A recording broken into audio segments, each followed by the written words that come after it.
기쁘시죠? 할렐루야. 왜 기쁘세요?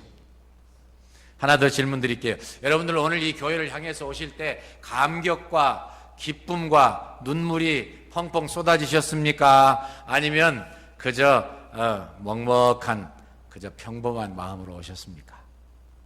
손을 드시라고는 안 하겠습니다. 제가 저 자신도 설교를 할 때와 그리고 설교를 또 제가 안 하고 말씀을 들을 때는 또 좀 감정이 다르더라고요. 간절한 절박성이 좀 떨어진다고 그럴까요? 죄송한 표현이죠. 그러지 않으려고 애를 쓰고 기도하는데도 사람인지라 잘 안 되는 것 같아요. 여러분들도 마찬가지로 이제 앞으로 우리 교회는 여러분들의 은사를 따라서 각자 하나하나 맡으셔가지고 다 그저 내가 오늘 가서 이 일을 해야지. 그러면 좀 더 여러분들이 경건해지고 준비성이 있고 감격이 되살아나실 수 있겠습니다만은 아직까지는 혹시 평범하게 그냥 오셨는지 모르겠어요. 여러분, 그런데 성경은 그렇게 말씀하고 있지 않죠. 뭐라고 말씀하고 있어요? 주 안에서 항상 기뻐하라. 내가 다시 말하노니 기뻐하라. 어마어마한 말씀이죠, 사실은. 그렇죠? 그냥 이 말씀 듣고 순종하려고 생각하면은 절대로 찡그리거나 욕하거나 아니면 속상해서 야단치거나 할 시간이 없는 것 같아요. 저는 이 빌립보서를 강의하게 된 것을 참으로 감사하게 생각합니다. 그리고 특별히 앞에 세 장도 어마어마한 내용이지만 마지막 4장이요. 제가 목사로서 설교자로서 이런 말 하면 어떻게 생각하실지 몰라도 참 그 성경의 내용에 깊이가 있어요. 깊이가. 과거에 몰랐던 거 아니에요. 다시 말씀드리지만 과거에 다 알았어요. 설교했어요. 그런데 설교라고 하는 것은 하나님의 말씀을 대변하는 것인데 저 자신도 좀 더 변했을 것이고요. 또 들으시는 분들과 환경이 분명히 다르거든요. 제가 과거에 사역하던 지역들과.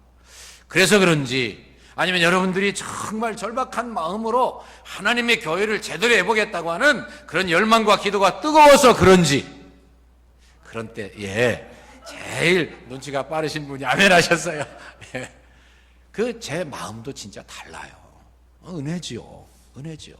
그래서 이렇게 참 정말 기가 막힌 그야말로 주옥 같은 말씀들이 이렇게 우리에게서 다시 나눠질 수 있다는 게 얼마나 큰 축복이냐 그렇게 느끼고 있습니다.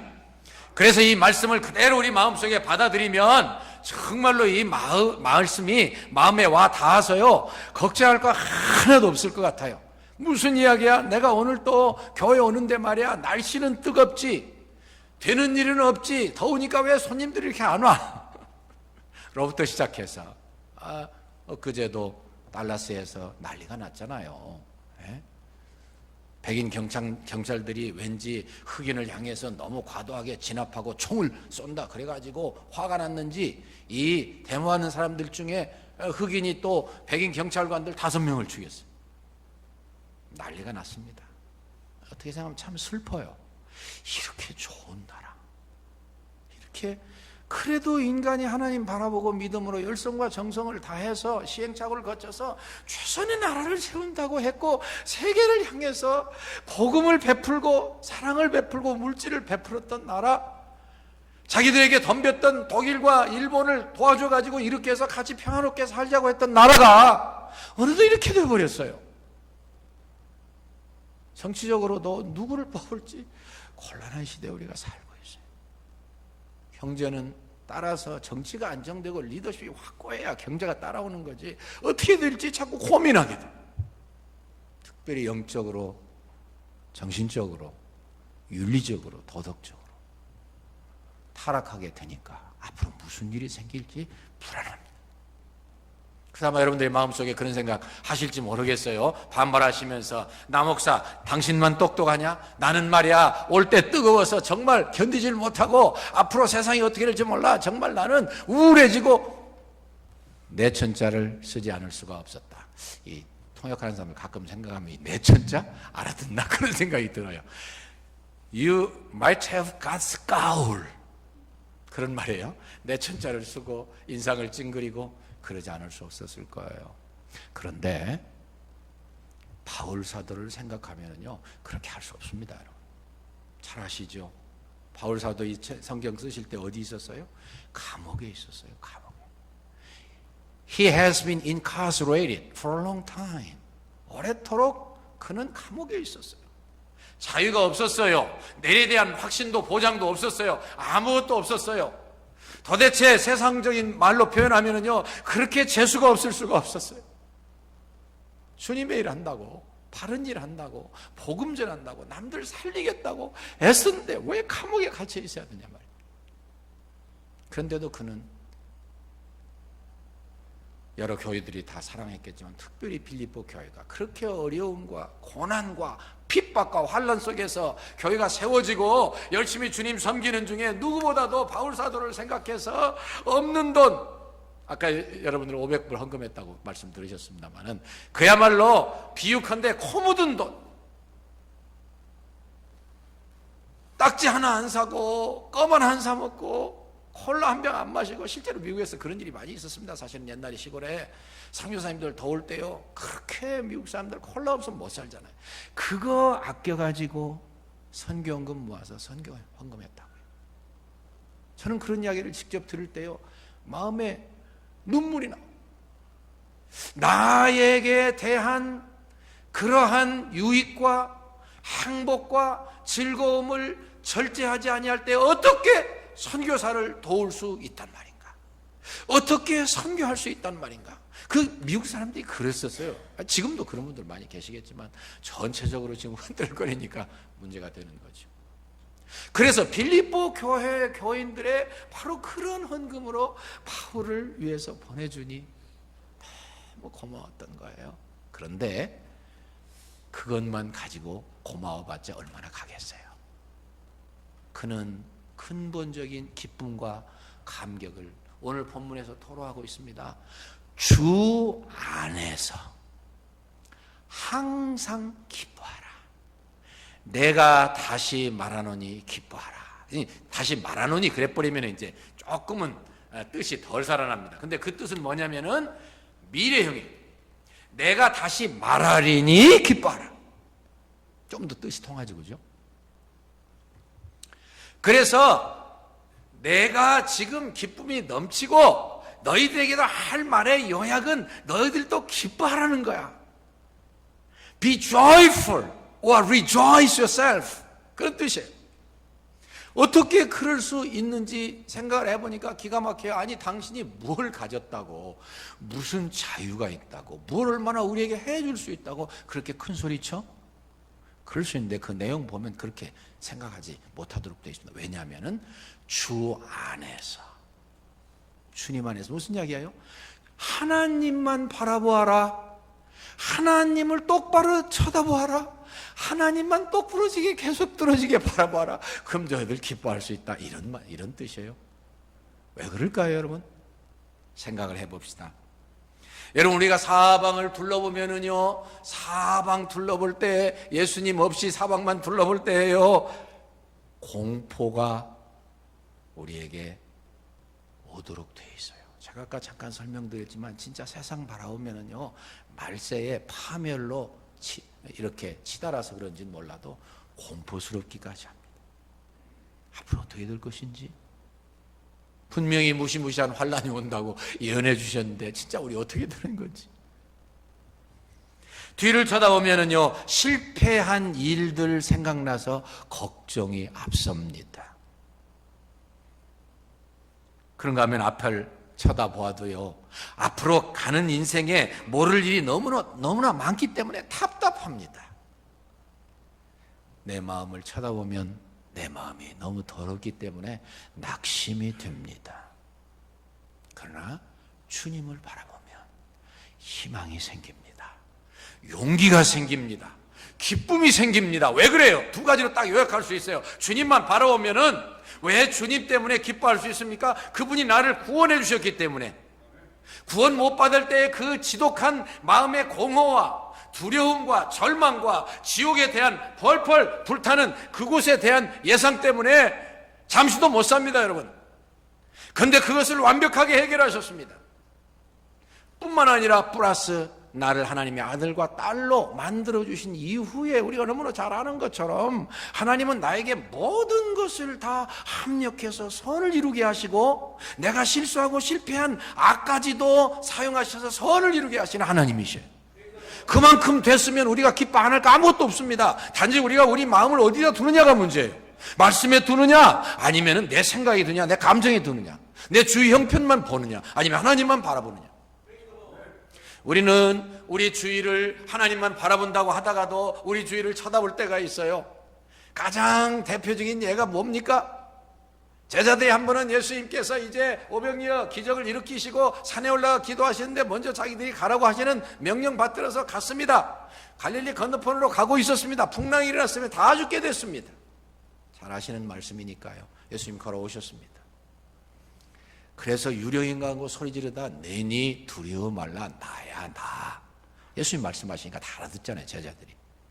그러니까 베드로가 또 용기를 내서 주님, 만약에 주님이시면 저를 명해서 무리를 걸어오게 해주십시오. 그래, 걸어오느라. 걸어갔어요? 안 걸어갔어요? 걸어갔어요. 근데 왜 빠졌어요? 주위를 쳐다보니까. 중요한 교훈입니다, 여러분. 주위를 바라볼 거 없습니다. 세상이 몇 번씩 뒤집어졌다 엎어졌다 해도 하나님은 변함이 없는 분이십니다. 약속을 결코 지키고 마시는 분입니다. 한 번도 시건하신다는 말은 말을 먹어버리니까 약속 안 지킨다는 뜻이거든요. 그렇게 하신 적이 없어요. 그러므로 바울은 명령할 수 있습니다. 자기도 불행합니다. 어떻게 생각하면 답답합니다. 안타깝습니다. 미래에 대한 불확실 때문에 정말 하루하루 살기 어려웠을 겁니다. 인간적인 생각만 가지면. 그런데도 그는 주 안에서, 그렇기 때문에 그렇게 조건을 걸은 거예요. 주 안에서 항상 기뻐하라. 내가 다시 말하리니 기뻐하라. 근데 참 재미있는 말씀은요, 제가 말씀을 쭉 연구해 보니까 이 말씀이 그저 이렇게 다 세 마디를 이야기하고 있잖아요. 기뻐하라, 환영하라, 기도하라, 그런 뜻이거든요. 사실은 이 네 절 속에 세 가지 주제가 들어있어요. 그런데 가만히 생각해 보니까 이 세 가지가 하나더라고요. 그게 하나님 말씀의 묘미예요. 사실은 두 번째 뭐라고 말씀했습니까? 관용해라, 관용해라. Be generous. 관용하란 말 싫어하는 사람이 누가 있어요? 못해서 그렇죠. 근데 거기에 다 조건이 하나씩 붙어 있더라고요. 관용하라. 왜냐하면 주님이 가까우시기 때문에 그렇다. 주님이 가까우시기 때문에 그렇다. 이제 머지않은 장래에 왕의 왕이시고 만주의 주이시고 전지전능 하신 하나님께서 너희들의 속사정을 다 아시고 형편을 다 알고 계시는 하나님이 너희들을 fairly judgment 해 주실 거야. 너희들을 확실하게 공평하게 다 판단해 주실 거야. 그러니 그냥 너희들의 입장에서는 마음 너그려서 관용해라, 관용해라.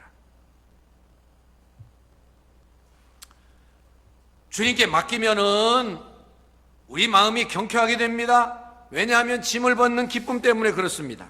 기쁨이 나옵니다. 왜냐하면 하나님이 우리가 모든 것을 복되게 처리해 주실 것을 믿기 때문에 그렇습니다.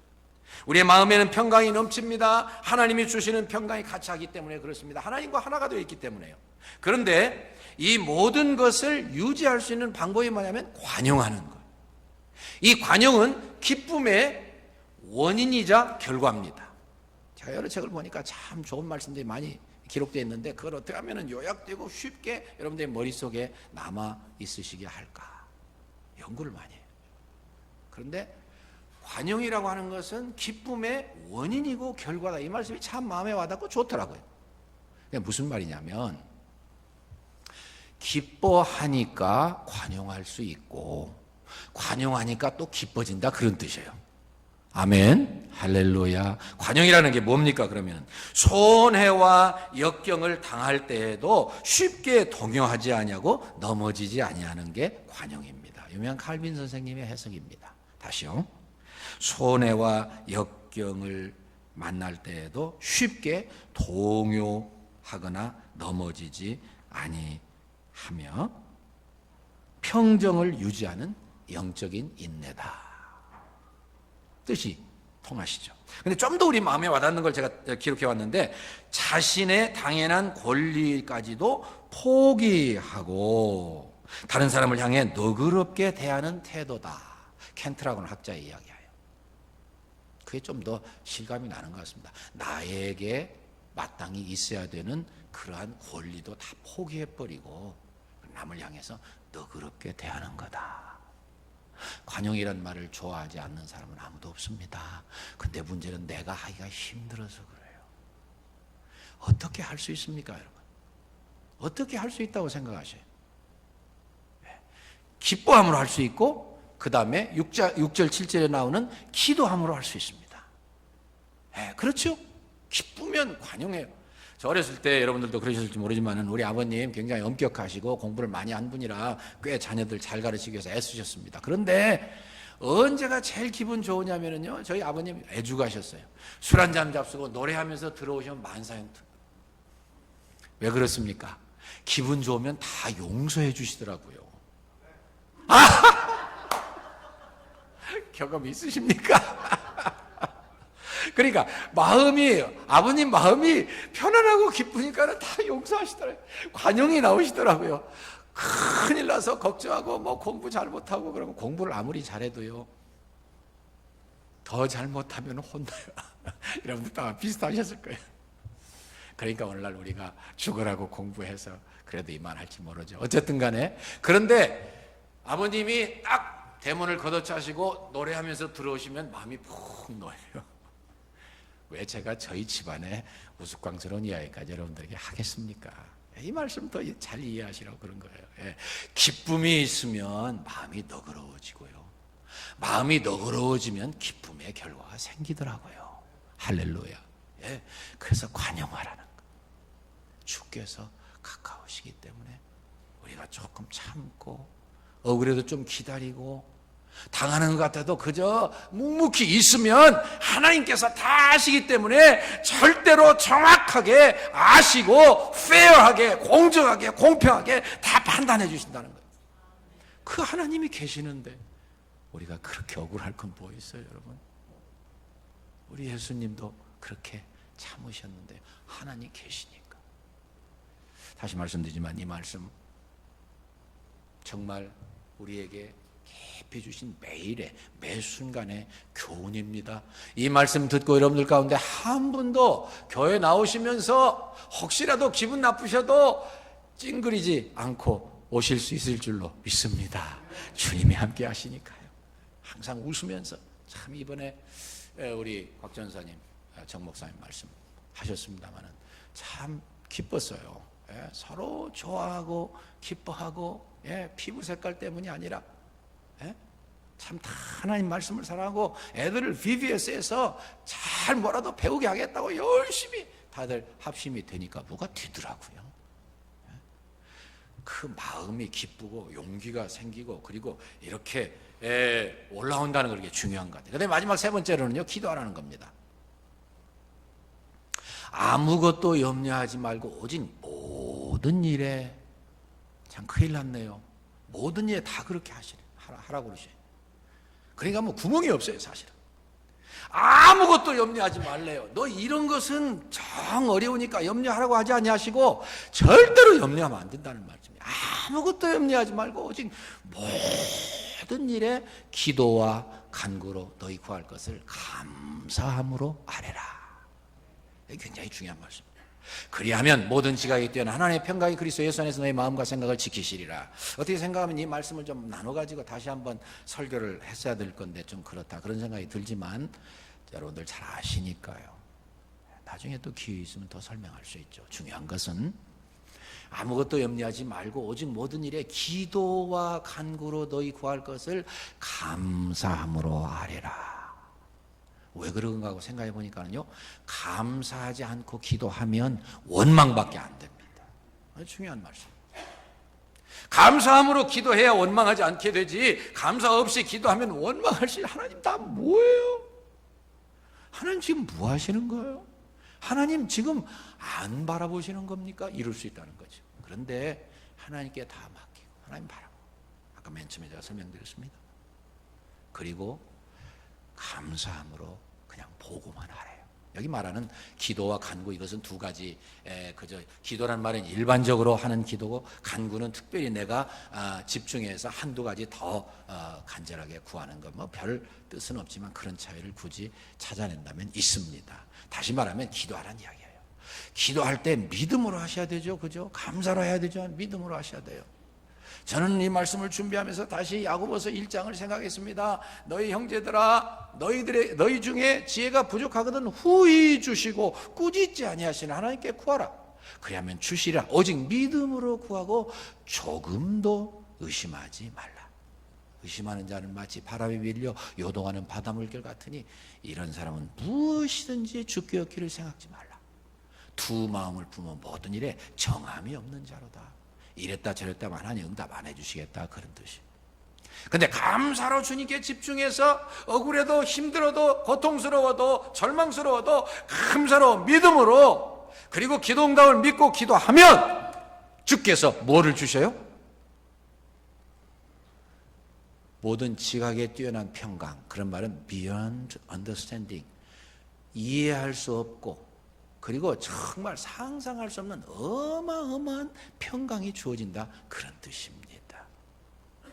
평강이 주어진대요. 평안해진대요. 그래서 우리의 마음과 생각을 지켜주신대요. 아무리 화가 나도 내 마음이 평안하고 그리고 걱정 없으면요 그 화 이길 수 있어요. 경험해 보셨잖아요. 아무리 걱정되고 난리가 나고 그렇지 않으면 죽을 것 같아도요, 내 마음과 생각이 평안하면 뭐든지 해낼 수 있습니다, 여러분. 그렇잖아요? 병원에 가가지고 우리들이 개인적으로 당하는 가장 큰 일이 바로 그런 거죠. 자, 선생님, 어쩌면 목소리를 잃어버릴지도 모릅니다. 저하고 집사람이 경험했어요, 사실. 갑상선 수술합니다. 어쩌면 선생님 다 잘 깨어날 수 없을지도 모릅니다. 의사들은 항상 책임 안 지려고 극단적인 표현하잖아요. 그래도 의사의 손이 아니라 하나님이 손이 나와 함께 하신다. 하나님이 나와 같이 하시고 나를 사랑하는 하나밖에 없는 예수님을 희생시켜서 사주신 나를 결코 외면하지 않으실 것이다. 결코 내 생애를 하나님이 책임지실 것이다. 확신이 있으면요 마음에 평강이 있고 마음도 생각도 다스려져서 문제가 없어져 버려요. 마음과 생각이라고 하는 것은 쉽게 간단하게 말씀드릴게요. 마음은 우리 정서의 좌소입니다. 그러니까 우리의 모든 감정의 원산지라 그런 뜻이에요. 생각은 지성의 좌소입니다. 우리의 모든 지식의 원산지. 우리의 감정과 지성을 다 다스리 주신다고 하셨으니 그것을 우리가 다스리게 해줄 수 있다고 하니 무슨 문제가 되겠어요. 자, 여러분, 이제 적용 시간입니다. 어떻게 해야 우리가 좀 더 우리 생활에 와닿게 이해할 수 있을까요? 저는요, 관중과 포수가는 제가 참 글을 읽어봐도요, 한번 소개해드렸습니다마는 어떻게 그럴 수가 있었을까? 그러니까 동양의 최고의 이 친구의 우정이라고 추앙받는구나, 그런 생각이 들었어요. 그래서 다시 한번 나누고 싶은 생각이 났습니다. 관중은요 유명한 재상이었지만 굉장히 생활이 어려운 분이었습니다. 포수가는 그렇지는 않았겠지만은 관중을 위해서 모든 걸 희생한 사람이에요. 두 사람 사이에 그 우정을 제가 다시 한번 읽어드릴게요. 관중이란 사람은 후일 명재상으로 칭송되었지만 젊었을 때는 집이 가난하여 좀처럼 출세의 기회를 잡을 수가 없었습니다. 그러한 관중을 음으로 양으로 감싸준 사람이 소꿉친구인 포수가였습니다. 제 나라의 왕이 계신 문제로 관중이 사형에 처해지게 되었을 때 제 나라의 군주인 환공에게 그의 구명을 간절히 청원하고 그를 재상으로 추천한 것도 포수가였습니다.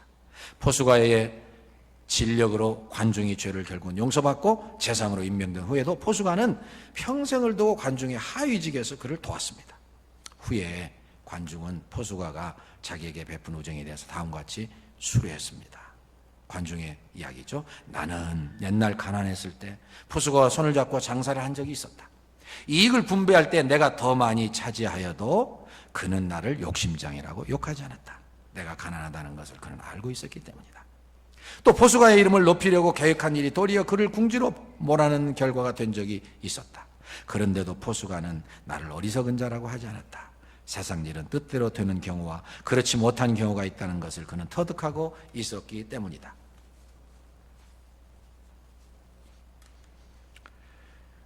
나는 몇 번씩이나 벼슬길에 올랐다가 번번이 해직당했는데 그러한 때에도 그는 무능하다고 나를 욕하지 않았다. 내가 때를 만나지 못했음을 짐작하고 있었기 때문이다. 또 나는 전쟁에 동원되어 나갔을 때에도 그때마다 도망쳐 왔는데 포수가는 나를 겁장이라고 욕하지 않았다. 내게는 연로한 어머니가 계시다는 사실을 그는 알고 있었기 때문이다. 이렇게 수리하고 나서 그는 다음과 같이 결론을 냈습니다. 나를 낳아준 이는 부모님이시고 나를 이해해준 이는 나의 포수가이다. 감동이 되더라고요. 하나님 없이도 내 정당한 권리와 주장을 포기하고 이해하면서 너그럽게 품으니까 관중이 평생 잊을 수 없고 모든 동양 사람들이 계속해서 앞으로도 두고 오는 세월에서 기억할 수 있을 만한 훌륭한 너그러운 관용의 사람이 되어서 이 두 사람의 우정은 세세토록 많은 분들에게 칭찬받는 우정이 됐습니다. 제가 왜 이 이야기를 꺼냅니까? 믿지 않는 사람도 한 번 사랑해서 그가 아무리 실수해도 다 이유가 있다고 생각하고 너그러운 마음으로 그를 품으니까 끝까지 그들은 변함없는 우정을 즐길 수가 있었습니다. 그렇다면 관용이라고는 어떤 의미에서 기쁨의 근원이고 그리고 하나님께 기도드리는 그런 마음을 갖게 하는 태도일 수 있다고 생각해요. 기도하는 것은 내가 아무것도 할 수 없는 것을 알고 하나님께 나아가는 것이고 그런데도 기도하지 아니하는 것은 교만입니다. 만용입니다. 어리석은 태도를 고치는 사랑과 해결책인 기도를 도외시하는 것은 어리석은 일입니다. 짧지만 간단하지만 하나님을 진심으로 바라보고 기도하는 것은 나의 능력을 극대화시키는 거예요. 그런데 그렇게 할 수 있는 마음이 제가 너무 강조하는지 모르겠습니다. 관용에 있어요. 관용을 할 때 하나님 앞에 남을 용서할 뿐만 아니라 기도할 수 있게 되어집니다. 기도하면 끝나는 거예요. 오늘 아침에 제가 변함없이 운동을 하면서 그 순간마다 제가 늘 기도하던 이면수 목사님을 생각해서 오늘따라 왜 그렇게 속이 상하죠? 하나님, 이건 말이나 되는 겁니까? 왜 이면수 목사님을 그런 폭군이 억압을 하고 매일 그 노동형을 시키면서 일하게 만들고 이렇게 놔두십니까? 그런 생각이 순간적으로 들으려고 그랬어요. 그런데 제가 다시 마음을 바꾸게 해줬습니다. 늘 하나님 그렇게 하셨거든요. 아니야. 하나님 하시는 일에 일천의 오차도 있었더냐? 아니야. 하나님께서는 이 일을 통해서 하나님의 기적을 나타내죠. 하나님 살아계심을 증거해 주실 거예요. 저는 그래서 그런 마음으로 기도한다는 것을 여러분들에게 고백드린 적이 있습니다. 하나님이 아마도 이 이면수 목사님을 통해서 이 감옥에 갇혔던 바울과 실라를 통해서 그들이 바로 오늘 본문의 말씀처럼 하나님을 바라보았기 때문에 자기들이 맞은 자리, 자기들이 얻어쳐든 자리, 쑥쑥 쑤시는 자리, 깜깜한 환경, 숨이 턱턱 막히는 환경, 내일 아무런 보장도 없는 답답하기 짝이 없는 환경이 아니라 주님을 바라보니까 예수 믿는 사람들을, 예수님 자신을 핍박하기 위해서 다메섹 도상에 올라갔다가 나타나셔서 그를 구원해 주신 그 하나님, 그 성자 하나님 생각하니까 그가 그 자리에서 찬송을 할 수 있었지 않았느냐. 하나님은 이면수 목사님을 그렇게 써주시기를 제가 기도하고 있고 여러분들도 그러실 거예요. 어떤 환경이든지 오늘 본문 말씀을 그대로 적용시켜서 믿음으로 전진하면 반드시 하나님이 우리에게 약속대로 기쁨도 주시고 관용도 주시고 그리고 기도도 주실 것을 저는 믿습니다. 반드시 우리의 삶에 평강이 넘치게 해주실 것입니다. 성령의 열매가 뭐예요? 여러분들이나 제가 그렇게 소원하는 성령의 열매가 뭐예요? 사랑과 기쁨과 성령 충만한 사람, 하나님과 격의가 없는 사람, 하나님과 하나 되어 있는 사람, 하나님과 동행하는 사람, 하나님의 성령님의 온전한 지배를 받는 사람은 기뻐할 수밖에 없도록 돼 있어. 기가 막히고 몇 번 뒤집어졌다 엎어졌다 화가 나는 일이 있어도 기뻐할 수밖에 없어요. 기뻐하면 문제 해결돼. 저희 아버님 기뻐서 노래하실 때 들어오는 제가 간증했잖아요. 하나만 더 제가 이야기할 수 있다면, 하나님의 사랑에 깊이 침잠하십시오. 묵상하십시오. 우리 장로님 얼마나 기도 잘해 주셨어요. 주일 오전마다 우리 장로님들 참 기도 많이 준비해서 올라오신 걸 제가 정말 자랑스럽게 생각해요. 감사하게 생각해요. 영적 교감을 느껴요. 얼마나 기도해 주셨어요. 하나님의 자비하심과 하나님의 희생하심, 그것이 내 마음에 늘 간직되어 있으면 할 수 있을 줄로 믿습니다. 쉬운 예를 들어서 그 말을 더 여러분들에게 설명하고 싶었던 게 있었어요. 그건 뭐냐면요, 때에 따라서는 여러분들이 저 같은 사람도 그런 때가 없잖아. 있었어요. 제가 제 자신에게 깜짝 놀랐어요. 반항기 10대에 들어가면은요, 아버지에게, 그 무시무시했던 아버지에게 반항합니다. 여러분들은 전혀 안 그러신 것처럼 저를 쳐다보시는군요. 그럴 수 있습니다. 그럴 수 있어요. 네, 마음적으로라도 어쩌다가 한 번씩 액션을 취할 수 있죠. 그런데 그렇게 못하는 이유가 뭡니까? 어떻게 해결하셨습니까? 어머님 때문에. 목숨을 걸고 나를 낳아주신 분이 친자리 마른 자리 가라앉히시고 손발이 다 닳도록 생명을 바쳤어. 당신 잡수지 못하면서도 특별히 저는 병을 알아서 병든 저를 위해서 그토록 희생하시는 어머니가, 얘야 왜 그러니? 왜 그러니? 그럼 못하는 거야. 어머님 때문에. 어머님 때문에. 어머님의 그 희생과 목숨 바치신 헌신을 생각하면 아무도 그 앞에서 말 못하도록 되어 있어요. 그렇지 않습니까? 그래 예수님의 희생이 그만큼 제가 설명드리면은 여러분 내 마음에 와 닿으실 수 있기를 바라요. 예수님 생각하면 우리가 못할 게 뭐 있습니까? 예수님 때문에 하는 거예요. 예수님 때문에 기뻐하기도 하고 관용하기도 하고 기도하기도 합니다. 예수님의 모험이시니까. 그리고 우리를 위해서, 못난 우리를 위해서 지금도 보좌 우편에서 당신이 뭐 잘못하신 것처럼 우리를 위해서 아직도 기도하고 계십니다. 이런 기독교의 진리가 어떻게 다른 종교와 비교라도 되리라고 생각이나 할 수 있어요. 한 주일 동안 더 많이 묵상하십시오. 그리고 다음 주일날 성찬을 대하실 때 우리 마음속에 다시 한번 은혜가 넘치게 되시기를 주의 이름으로 축원합니다. 하나님 감사합니다. 저에게 이 말씀을 허락해 주시고 저희가 이 말씀대로 순종하여 기쁨과 관용과 기도로 평강이 넘치게 되게 하시기를 원하시는 아버지, 이번 한 주일 동안